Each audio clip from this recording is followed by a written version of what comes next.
What do we see in a reflection? In part, it's interpretation. It depends on who's looking, on what we want to see, and how clearly we see it. Looking at him, who do you see?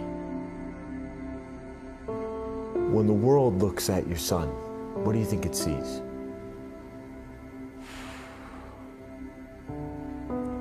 Unfortunately, I think they just see a kid with Down syndrome.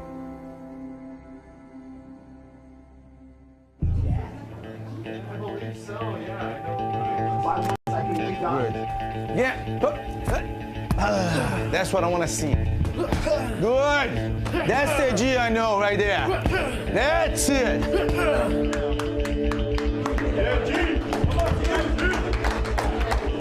Hear me and Maga's voices, alright? Okay. Stick to punches. No problem. G-Money. 1, 2, 3. G-Money! Now entering the room, Garrett Hollow.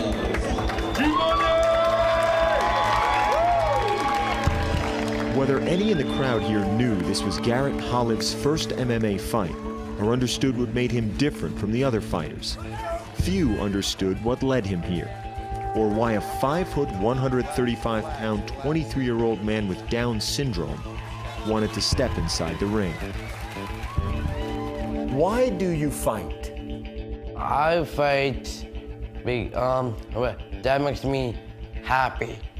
Why does it make you happy? It makes me feel good. Even before her second son was born, Susan Holliff had a sense something was wrong. In October 1989, she gave birth to Garrett, and her fears were confirmed. They suspected that the baby had Down syndrome. He had markers, he had some characteristics, and that would have to confirm things, but that's what they felt. Of course, we were planning on taking him home. You know, that was not an option. My goal was to give him every opportunity to develop and grow just like I do with my other 2 kids, so it was no different. I want him to have a clear playing field to run, and my job is to make sure nobody gets in his way. And what's today for you, Garrett? Today is school. Growing up, Garrett attended as many mainstream classes as possible, played basketball and baseball. He yearned to be included, but also rejected others who were different. Unfortunately, he was very discriminatory against any other person with special needs. Somewhere along the line, he feels being associated with it, standing just next to another kid with Down syndrome would reflect poorly on him, and he's going to get that label too. Garrett is, the only way I can describe it is almost like a disability bigot. He did not want to be called Garrett because Garrett has Down syndrome, and that's exactly what he said to me one day is, I don't want to be called Garrett because Garrett has Down syndrome and he's dead to me.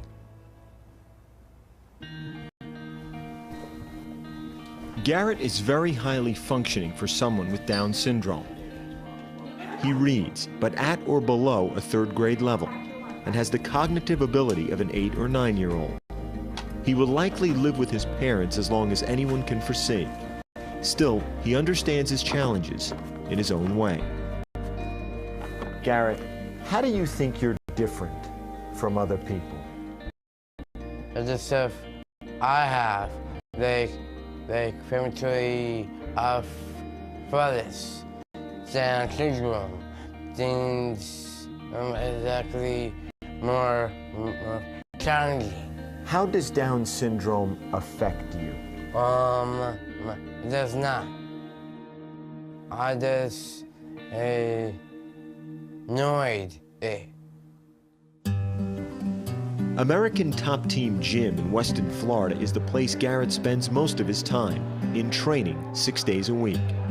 He first entered the world of MMA back in 2010, after his father gently dared any of his sons to try it with him. Garrett was the only taker. He picked up on things as quickly, if not quicker, than I did.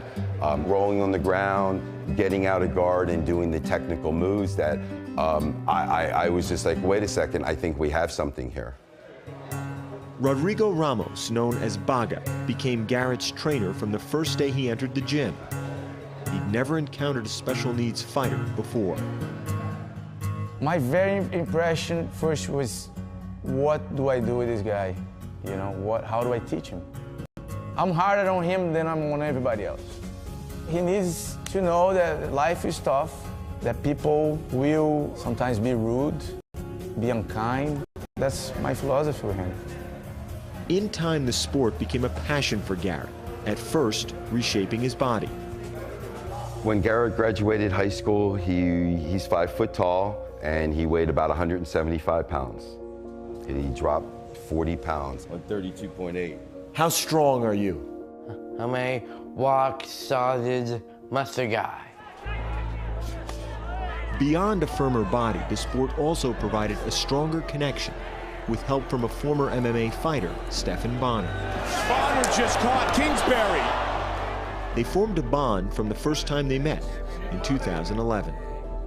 My first impression of Garrett is like, oh, wow, this kid's got a personality. How about a stare down pose?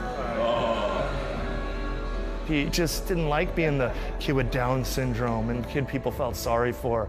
And yeah, through martial arts, he found himself. He found a passion and a purpose in his life. There are many who train at American Top Team for the discipline, the fitness, the challenge, without ever fighting. Not Garrett. Go, go, go, go, go, stack, stack, stack, knee under his butt. As for whether he should be able to fight, to step inside a ring and face the risk, the answer from those around him wasn't simple, but it was clear. He wanted to, so he would. He asked for it. I want to fight, so I guess he put 2 and 2 together. You take the classes, you do the work, you do the training, and this is where you go. It's just something that some people have inside them. Just facing that fear and eating through it, that makes you a bigger, greater person, makes you more confident with yourself and more comfortable with yourself. For all his training, there is an undeniable gap in Garrett's reaction time, both physically and mentally, in a fight. I've had family members that just said to me that I'm crazy, that, you know, they've lost respect for me as a parent from the fact that I'm allowing this to happen.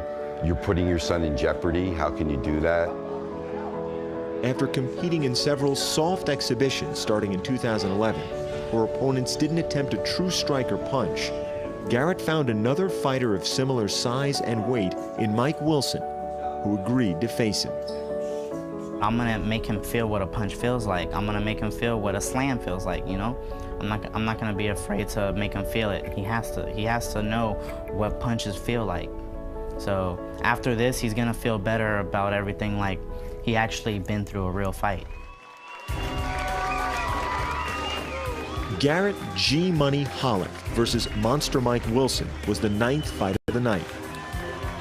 The two were introduced to the crowd, given the rules, sent to their respective corners as any fighters would be.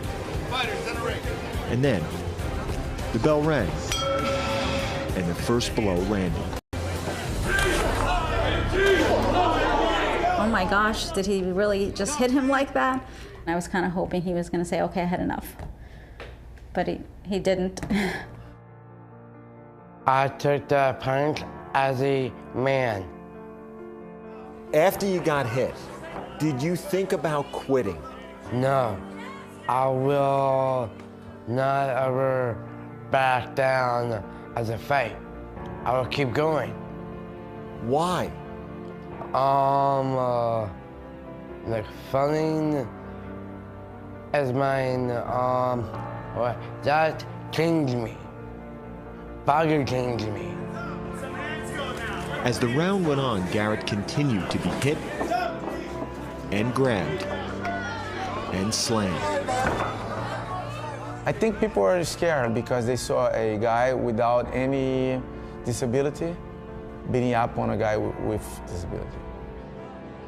I'm sure a couple people probably are ready to take a punch at me for putting him in that situation. I'm sure people were shocked. They were, why don't you take a lamb out and just slaughter it? As the fight continued, Garrett refused to quit. and began to show his training. Take the mic, come on. I knew in my heart that he was going to step up and that he was going to react properly, and that he had trained really, really hard. With his opponent choosing when to strike and when not to, the fight lasted all 3 rounds.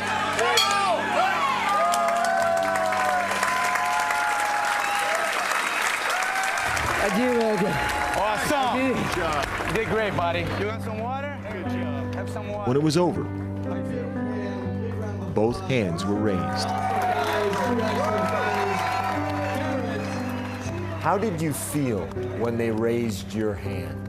I feel that I'm more proud of myself, and then the crowd cheered for me. I would hope that everybody that was there walked out of there knowing that don't put limits on people. You're going to be amazed what people can accomplish if you just give them that opportunity. He certainly doesn't expect that to be his last fight. You know, he's expecting his title shot at some point. Perhaps what matters most is not in the mirror. It's in the view. The way others see Garrett, and how that helps him to see the best in himself. One, hook, like this. Good, uppercut. Good. Last year, Garrett started teaching classes to children at an American top team gym his father bought and placed in his son's name. Ready? Fight. Good. He also began teaching DJ, his first student with Down syndrome. Why do you work with DJ? Because I do want to help little kids, like him.